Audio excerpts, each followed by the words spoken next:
anak muda pulang ke desa Cik, wah. setelah puas merantau di kota. Bulan Ramadan kita berpuasa, maka tertunai rukun ketiga. Bagi. Bagi. Buah mangga di atas pangkin. Pumpkin. Ambil sebiji dibuat air.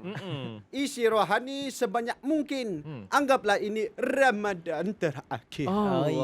Allah. Makin hari makin tinggi pitching ni Makin tinggi. Okey, terima ni. Borak tengah lapar musim ketiga.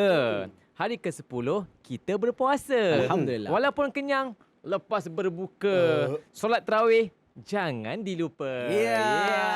Assalamualaikum warahmatullahi wabarakatuh. Kembali lagi bersama kami untuk Borak Tengah Lapar. Hari ini hari yang ke-10. Kita masih bersama dengan Piu Amin dan juga Atu Zero. Ya, marhaban ya Ramadan. Marhaban. Apa khabar Ustaz, sihat? Alhamdulillah, baik. Alhamdulillah. Puasa yang ke-10 ini sudah ada perancangan nak balik kampung ke atau tak ada Ui, lagi? rasa macam kejap je dah puasa 10 ni. Kan kita macam bangun tidur pergi kerja, dah 10 lagi 20 hari lagi lah. Lagi 20 hari, dengar tu kawan-kawan. Lagi 20 hari. Lagi 20 hari lagi. Lagi 20 hari, 10 hari pun Katira pun apa pun tak nampak. Nama band je Katira. Aduh. Okey, baik, macam biasa setiap hari ada topik yang berbeza. Untuk hari ini kita nak berbicara mengenai topiknya hantu makan, Ustaz. Ataupun makan kaki pula. makan. Kaki makan. Kaki makan. Ah. Setahu saya kaki kena gaut saja. Itu lain, itu besar. Banyak makan, gaut lah kena. Yelah, bulan puasa ni kita tahu kadang-kadang orang yelah dia tak sahur mungkin sikit tapi dibalas dendamnya time puasa time berbuka. Dia plan nak diet, rupa-rupanya makin tambah lagi dia punya apa orang cakap berat dia. Berat. Lepas tu dia salahkan berbuka pula. Macam mana Hai, itu? jangan, tak boleh macam tu. Pandangan kenapa malaikat lalu ke? Soalan lah tu. Soalan gitu. Soalan lah Ustaz. Macam soalan. mana nak Okey. kawal tu benda tu? Maknanya masa berbuka tu, kalau kita nak pastikan kita dapat makan yang kenyang dan sedikit, berbuka dengan buah-buahan dahulu. Buah-buahan. Buah-buahan dulu kita ambil kurma ataupun benda-benda yang manis umpama buah-buahan. So bila fiber tu dah ada, kita akan pastikan kita makan tadi tak terlampau banyak ataupun kita minum air dululah. Dan biasa pun kita minum air pastikan bukan yang terlampau manis sangat supaya badan kita dapat digest kesihatan yang baik. Makan buah-buah masa nak berbuka. Jangan time nak berbuka puasa situ nak buka buah dulu baru nak makan kurma. Aduh. Kadang-kadang itu melambatkan berbuka puasa. Lambat. Kena Betul, settlekan semua, duduk depan meja makan, baru kita makan. Kan, yang penting makan tu dengan adab, Ustaz. Betul, Ada dengan yang adab. mentang-mentang dia dah berpuasa dari pagi sampai ke maghrib. Bila berbuka dia punya gelojoh tu lain macam. Lain macam. Gelojohnya. Lepas tu kalau makan, kalau kita tak baca doa ke bismillah Ustaz, ada efek ke sebenarnya benda tu? Dia yang pertama hilang keberkatan lah dari segi badan kita kan. Yang kedua tu bila kita makan tadi tu kita rasa macam tak best.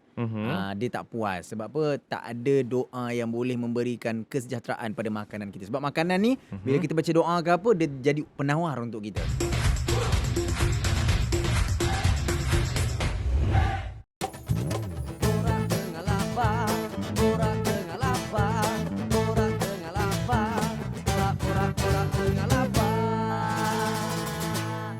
Borak Tengah Lapar. Okey, dia punya soalan Ustaz. Saya gabungkanlah dia punya soalan. Gabungkan je. Okey, ramai kaki makan yang mengalami masalah obesiti atau kegemukan. Minta maaf, ini bukan body shaming. Okey. Lepas tu Islam mengajarkan kita untuk menghindari perilaku berlebihan masa makan. Lepas tu pula bila sudah makan, dikomplainnya pula kalau kita makan daripada sumber haram pula, benda itu akan menjejaskan kita punya kesihatan juga daripada segi rohani. Daripada jiwa kita lah bila makan benda-benda yang tak halal ni kan.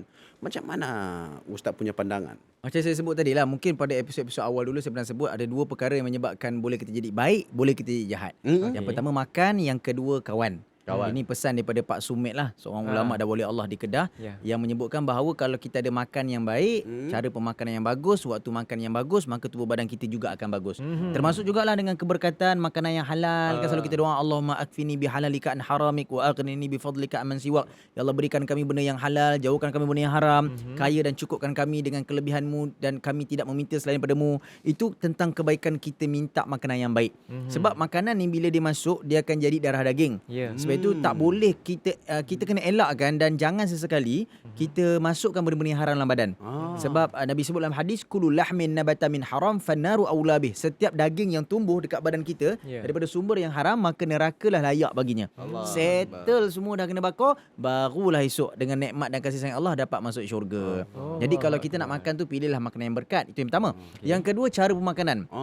Sebenarnya bukan sebab makan saja kita boleh gemuk ataupun kita boleh jadi tak sihat. Sebab pressure, tekanan jiwa kita ataupun kita punya lifestyle kita tak bagus, tidur tak cukup, itu juga boleh menyebabkan kesihatan kita tak baik, obesiti dan sebagainya. Bukan makan saja, sebab kadang-kadang orang ingat orang badan besar ni dia tak sihat. Orang badan kurus pun tak sihat. Kalau kita tengok kolesterol contoh, orang badan kurus kadang-kadang lebih tinggi kolesterol daripada orang badan besar. Sebab itu kita bukan tengok daripada badan kecil, badan besar ke tidak, tapi melihat kepada bagaimana cara pemakanan dia. Pengambilan dia bagaimana dia memulakan dengan buah-buahan dahulu. Kemudian dengan cara yang paling mudah, makan sebelum lapar, berhenti sebelum kenyang. Jadi saya setuju tu. Itu satu benda yang kita akan dapat, insya-Allah badan kita pun sedap. Bila kita makan, bukan sedikit makan tau. Tapi kita makan dalam keadaan berpada-pada dan mengikut kepada had dan bahagian yang tertentu. Dan Nabi ni makannya sedikit. Nabi makan sedikit, kita lain sikit-sikit makan. Sikit-sikit makan kan. Jadi kalau ada nikmat banyak, makanlah, tak ada masalah. Cuma kena berjaga-jaga. Sebab dekat Malaysia ni kan tengah-tengah sibuk 2-3 bulan yang sebelum ni, dekat negara kita rakyatnya ada masalah diabetes. Mana taknya sampai pukul 9-12 malam kedai buka lagi. Bantai tarik lagi. Kan makan lagi, makan berat-berat lagi kan. Sebab pressure makanlah. Kita tak jaga lifestyle kita. So kalau tak jaga lifestyle kita, dapat penyakit, itu juga benda yang perlu dielakkan. Sebab agama menuntut kepada kesihatan yang baik. Alhamdulillah. Saya suka Ustaz cakap tadi yang kurus pun tak semestinya. Tak sikat, tak apa, tak sakit kan. Macamnya dalam lagu pun ada cakap nyanyi, yang kurus pun mampus. Kan? Yang kurus pun mampus.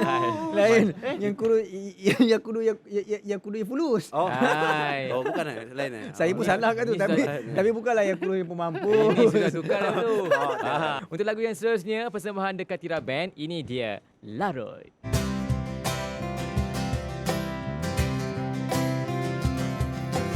Mungkin aku pernah juga merasakan cinta, tapi tak pernah seindah ini.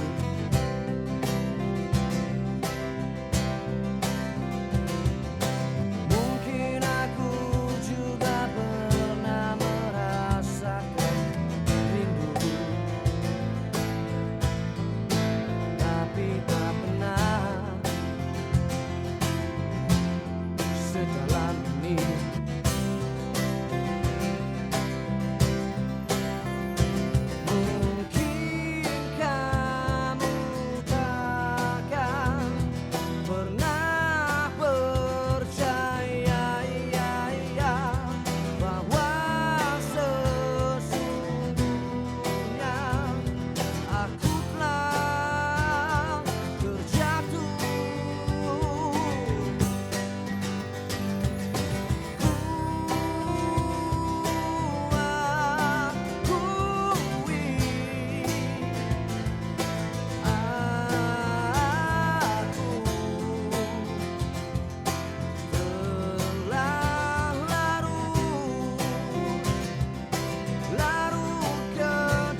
Borak Tengah Lapar. Ya, masih bersama kami, saya Putra Azwan, PU Amin dan juga Atu Zero. Untuk hari ini kita masih berbicara mengenai hantu makan. Kita nak bacakan trivia. Hari ini kita nak kongsikan masih lagi sebuah hadis ni yang diriwayatkan oleh ataupun diriwayatkan dari Anas bin Malik, iaitu Rasulullah SAW apabila baginda berbuka puasa, baginda berbuka dengan beberapa biji kurma basah sebelum solat.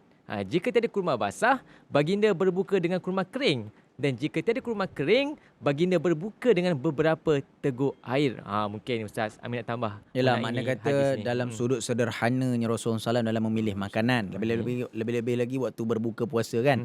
Tapi kalau kita ni, kalau ada kurma, baguslah. Kerana kebaikan kurma, sunnah Nabi juga. Ya. Kalau tak ada, kita boleh mulakan dengan benda-benda yang manis, kuih-kuih ataupun buah-buahan. Mana kata kita bukan terus capai makanan-makanan yang berat. Sebab perut kita nanti terkejut kan, dan menunjukkan kepada kita juga tanda kesederhanaan juga. Kan, contoh-contoh kalau kita makan-makan terus azannya masuk ayam terus kunyah pun tak lumat terus telan, lepas tu sakit perut pula. Tarawih tak boleh nak buat, esok puasa pula dah tak larat kan. Jadi Nabi nak bagi tahu kat kita bukan sekadar kena kurma dia, kalau tak kurma buka puasa tak sah kan. Tidak, tetapi nak menunjukkan kepada kita bagaimana berbuka puasa ni cukup dengan sesuatu yang sedikit. Janji berbuka puasa. Itulah maksudnya. Perut terkejut macam mana rupa perut terkejut. Perut Ayam. Kami kena tengok lah, kadang-kadang pusat terkeluar. Itu kurma apa dia makan tu? Terkejut tadi tu. Dia punya soalan ni Ustaz, berkaitan dengan makan lah. Kita tahu kebiasaan orang ni kalau makan kadang ada nak laju, nak cepat. Makan tak habis lagi, tangan dah standby dah. Betul. Untuk yang suapan yang kedua. Jadi adab Rasulullah tu yang kita boleh ketengahkan, kita boleh amalkan macam mana Ustaz? Ada hadis Nabi ajar pada kita cara nak makan ni bila kita berdepan dengan makanan atas meja ni kan. Yang pertama, kita utamakan dengan apa yang ada di belah kanan kita. Mana yang rapat dengan kita, di hadapan kita. Dan jauhkan daripada kita nak mengambil makanan dalam bentuk yang menjangkau. Contohnya kita ada yang kita bangun, kita ambil kat sana. Menunjukkan kegelojohan. Menunjukkan ketamakan. Tak nak. Bila kita nak makan ni, kita ambil yang depan kita je. Kemudian kalau lauk kita nak ujung, kita minta orang yang ada kat situ untuk hulurkan kepada kita. Dengan adab dia. Supaya tak adalah kita tunjuk macam kita beria-ria semua nak makan. Tak nak bawa sifat tamak dan juga gelojoh, kebulu tu nunjuk sangat depan orang. Tak nak. Nak tunjuk pada kita ni makan apa dulu yang kat depan kita. Walaupun depan kita ni selalunya kalau adik-adik bongsu dalam keluarga ni, dia dekat kawasan air. Dia lah kena tuang air kan. Bila dia nak makan. Tak apalah, dia makan dulu apa dekat-dekat dengan dia, kemudian barulah dia minta yang jauh-jauh. Itu. Contohnya tengah makan sini, ini tak lama. Ya, tak lama, tu. ini tak lama. Pergi sana. Ya, tak tak boleh lah. mau. Jangan menjangkau macam tu. Ambil yang Menunjukkan dekat-dekat sifat dulu. yang tak baik. Kuat lentang pun tak boleh. Tak boleh. Okey, Ke baik. belakang kan. Itu tentang adab makan Ustaz. okey. Nak tanya juga Ustaz, ini mengenai ada orang hidangkan kita makan. Ya. Kan? Baguslah tu hidangkan makan. Tapi niat tu lain pula Ustaz. Apa pula? Diletaknya santau lah, racun lah kan. Jadi Ustaz, ada tak amalan untuk kita mengelakkan dari kita terkena racun ataupun santau tersebut Ustaz? Okey, dia kalau nak kena juga. Kan, saya pun, yalah, kita ustaz pun tak tentu lagi selamat ke tidak daripada benda tu. Sebab benda tu benda-benda halus yang kita susah nak elak. Sebab kita tak nampak depan mata kita boleh elak lah. Tapi banyaklah amalan-amalannya. Yang pertama, kita makan dimulakan dengan ayat Bismillahilladzi la yadurru ma'asmihi syai'un fil ardi wala fis sama'i wa huwas alim. Dengan nama Allah yang tidak mendaruratkan apa yang ada di langit dan apa yang di bumi. Kita doa begitulah. Dan selalunya banyak para ulama sebut kita ni jangan ambil makanan daripada orang yang dengki dengan kita, orang yang tak suka dengan kita. Dan kita pun tak tahu pun siapa yang dengki dengan kita kan. Betul. Siapa yang tak suka dengan kita, yang marah dengan kita tak tahu. Betul. Jadi kita berpada-pada dengan sesuatu makanan yang sampai kepada kita lah. Tapi bukanlah maksud saya ni kita kena rasa macam ni ada santau ni. Ada santau. Tidak. Kalau kita dah makan, kita tawakal pada Allah. Allah Maha Pelindung. Sebab benda-benda tu makhluk juga. Dia tak mampu nak daruratkan kita. Allah yang lindung kita. Kita usaha, insya-Allah selamat dunia akhirat. Betul. Banyak-banyak racun. Saya ada satu racun saya boleh tengok. Racun apa? Racun serangga perosak. Saya boleh tengok. Dekat situ saya tahu nampak. Tapi itu tak racun lagi. Apa Dia lagi macam racun? tu tadi, racun saya tadi. Racun apa pula? Tak ada. Itu kita PM lah. Bukan benda baik Ustaz. Kan saya ajar Ustaz sebatang kayu siwak. Macam-macam. Baik. Sebatang kayu siwak. Okey, Dia tapi racun saya tadi. Tapi kita nak dengar kali ni kita nak bersama angin yang tak bahaya ni tu. Siap tangan. Angin yang tak bahaya. Angin yang menyedapkan hawa telinga kita. Kita bersama Katira Band lah. Dengan lagu mereka, Sayap Ilusi. Wow.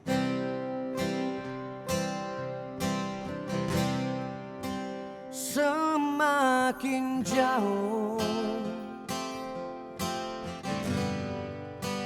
aku renungi diri, semakin dekat kekasih di hati.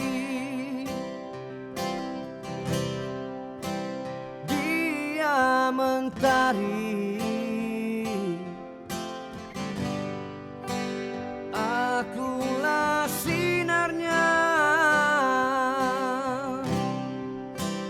Dia lautan, akulah airnya.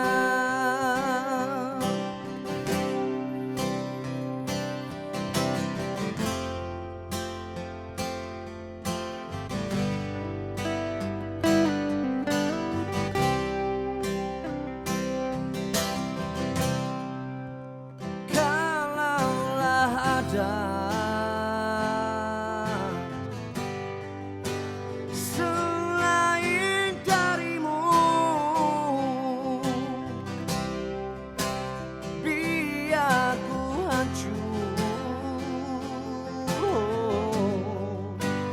dan menjadi debu.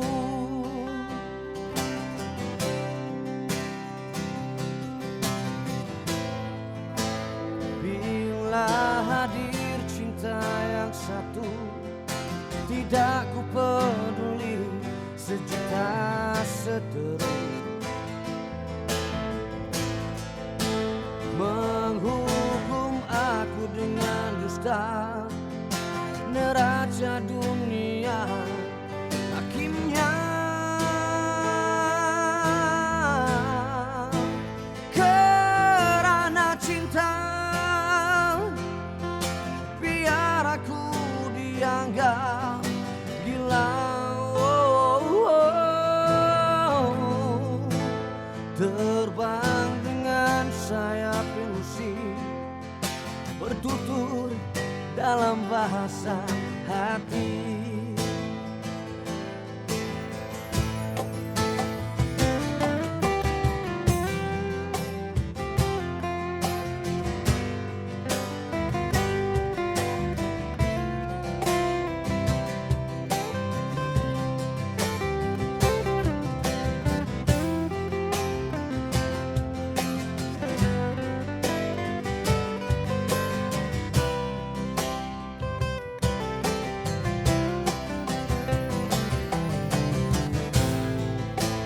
Bila hadir cinta yang satu, tidak ku peduli sejuta seteru menghukum aku dengan dusta. Neraca dunia hakimnya.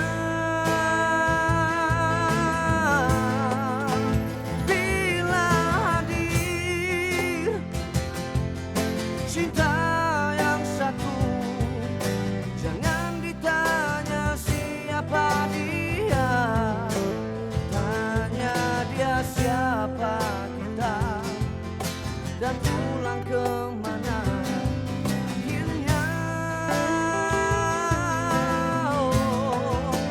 Kerana cinta biar aku dianggap gila. Terbang dengan sayap ilusi, bertutur dalam bahasa hati. Itu dia sayap ilusi menghimpunkan anda menerusi borak tengah lapar, nak terbang rasanya dengan lagu terbang, tadi terbang. kan. Dan kita masih bersama Piyu Amin dan juga Atu Zero. Ayah. Dan juga topik kita hari ini hantu makan ataupun makan. kaki makan ni. Dan sebelum kita nak teruskan dengan kesimpulan daripada Piyu Amin ni, kita nak tanya Ustaz lah Ustaz. Kalau kita tengok pada KKM ataupun nutritionist KKM ni, kita berpandukan kepada portion suku-suku separuh. Suku protein, suku karbohidrat dan juga separuh tu buah-buahan dan sayuran. Ya. Di dalam Islam Ustaz, ada tak yang khusus portion makanan untuk kita Ustaz? Alright, saya terkejut tadi KKM tadi. Ingat KM mana? Menteri Kesihatan Malaysia. Menteri Kesihatan Malaysia lah. Bagi clear sikit. Okey. KKM mana? Okey, kementerian mana? Maknanya portion tu tak adalah ditentukan. Okey. Tapi makna kata apa yang disebutkan melalui sistem piramid makanan dan juga pemilihan makanan itu, kita lebihkan makanan-makanan yang banyak vitamin untuk kita, yang kurang kolesterol, kurang lemak, kan, kurang karbohidrat, supaya kita melebihkan sesuatu yang penting untuk tubuh badan kita. Apa yang lebih pada badan kita? Umpama macam air kan, sebab badan kita ni 90% ni adalah air. Jadi lebihkan minuman-minuman yang baik untuk kita, yang kurang manis, dan kita kena tahu juga badan kita ni tak tahan dengan makanan macam mana. Ada orang dia tak boleh makan makanan sejuk. Dia tak boleh makan makanan sejuk, tak boleh. Saya tak boleh makan sejuk Ustaz. Kenapa Ustaz, dia angin ke Ustaz? Dia jadi macam sejuk aja. Makan makanan panas tak boleh. Tak boleh. Panas baran dia. Ada macam-macam lah. Ada orang macam-macam kan. Dia tak boleh makanan pedas lah, itu ini. Ikut keperluan pada dia. Betul. Dan makanlah mengikut keperluan semata-mata. Sebab badan kita ni nak pakai lama. Betul. Masa muda ni boleh balon semua. Iyalah. Ada orang kata makan je lah, esok dah sakit nanti tak boleh makan. Kita nak ke sakit? Memang sakit tu akan datang kat kita. Tapi tak nak satu ketika nanti kita dah tak boleh makan apa dah, ubat jadi makanan kita. Allah. Jadikan makanan kita itu adalah ubat. Yang makan kita tu adalah ubat yang baik-baik, supaya tak nak nanti ubat esok makanan kita. Tak boleh makan apa dah. Jaga-jagalah. Lah. Apa makan pun penting. Yang paling penting jangan makan suap. Betul. Bersuap tak apa, bersuap. Makan suap ni yang bahaya ni. Risau tu. Betul. Jangan. Baik, jadi Ustaz, kesimpulan Ustaz untuk hantu makan, kaki makan ni Ustaz. Kesimpulan untuk hantu makan ni, makna kata makanlah dengan penuh berhemah, makan dengan penuh berdisiplin, makan kerana keperluan saja. Dan bulan puasa ni bukan cerita pasal makan, walaupun banyak rancangan makan, jualan-jualan pasal makanan, tapi bukan fokus pada makanan semata-mata. Tetapi khusyuk kita, fokus kita adalah untuk menambahkan ibadah kita. Dan sebaiknya makanan yang kita ada ini, memang kita rasa nak macam-macam, kita sedekah, bagi makan ke orang. Sebab seafdal sedekah, selain daripada sedekah duit, kita bagi apa lagi, wakaf, infak segala macam tu kan. Bagi sedekah makanan adalah antara sedekah paling agung, paling mulia. Simple-simple je. Kita letak dekat surau ke masjid ke, nasi goreng ke, mi sup ke. Tak payah nak buat banyak-banyak. 30 bungkus, 40 bungkus kita bagi kat orang kan. InsyaAllah besar pahala. Cuma nak tambah lagi sikit, jangan bagi makanan tu waktu tengah hari. Jangan. Itu. Janganlah, itu bukan sedekah. Kadang orang nak bersedekah beria kan, tengah hari pun dia bagi. Seronok saya. Itu macam mana Ustaz kalau ada orang yang saja dia bagi makan tengah dia, contoh nak buat kenduri dia ajak tengah hari. Itu macam mana pula Tak Ustaz? boleh lah. Sengaja untuk menyebabkan orang batal puasa berdosa besar. Okey. Sebab dia mempermainkan hukum hakam agama kan. Jadi kalau kita nak sedekah tu, kita sedia tengah hari tak apa. Kita agihkan lepas asar. Ada orang buat bubur lambuk, adat kita. Yalah. Dia buat bubur lambuk. Orang kata mana dalil-dalil bubur lambuk, bubur dabuk. Tak payah berdalil. Buat ajalah. Lepas tu letak dalam periuk besar, bungkus sama-sama ke harmoni. Lepas tu kalau kawan kita yang bukan Islam datang, jangan awak tak puasa, jangan. Kecil hati dia. Bagilah juga. Kadang-kadang ada juga kawan-kawan kita yang bukan Islam, dia belajar nak puasa. Tapi dia malu nak cakap dengan kita. Kita bagi jugalah supaya dia rasa nikmat, seronok. Bulan puasa ni sebenarnya semua orang seronok. Tengok kalau dekat UK kita tak silap, diorang sediakan satu tempat dekat mana kan untuk umat Islam dekat UK ni, sama ada foreigner dan sebagainya, untuk solat tarawih berjamaah di situ. Buka puasa kat situ. Nampak cantik. Jadi ini antara benda-benda yang kalau kita buat baik dengan orang, orang akan buat baik dengan kita. Ya, betul. Jadi Atu pula kesimpulan untuk Atu. Kesimpulan saya tak banyak. Seminit saya tinggal. Kesimpulannya itulah, kita bersyukurlah dengan makan yang apa yang ada, jangan berlebihan.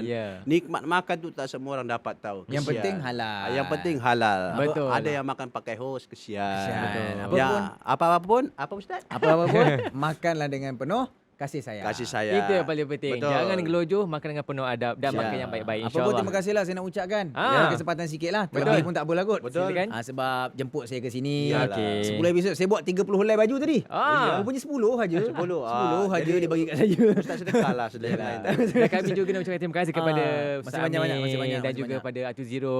Terima kasih saja. Yalah, temankan saya dari episod pertama sampailah hari ini. Itu Alhamdulillah. tepilah. Saya tak ada terima Janganlah kasih. tengah live Oh, ni. tak ada. Saya Apa pun ikhlas terima bekerja, saya Terima ikhlas. kasih banyaklah terima sebab kasih. jemput kan. InsyaAllah. Minta masalah silap. Apa pun InsyaAllah. terima kasih. Jadi pengalaman dan juga satu ilmu yang baru untuk saya juga. Betul, insyaAllah. Dan dalam masa yang sama ada rezeki kita jumpa lagi. Betul, itu paling InsyaAllah. penting. Moga terus berjaya. Borak tengah lapar. Okey, jadi semoga semuanya bermanfaat dan esok jangan lupa bersama tetamu yang baru pula. Ya. Iaitu kita akan bersama dengan Dr. Taha dan juga Dewa Artih untuk esok dalam Borak Tengah Lapar. Jumpa lagi. Assalamualaikum warahmatullahi wabarakatuh. Borak tengah lapar, borak tengah lapar, borak tengah lapar.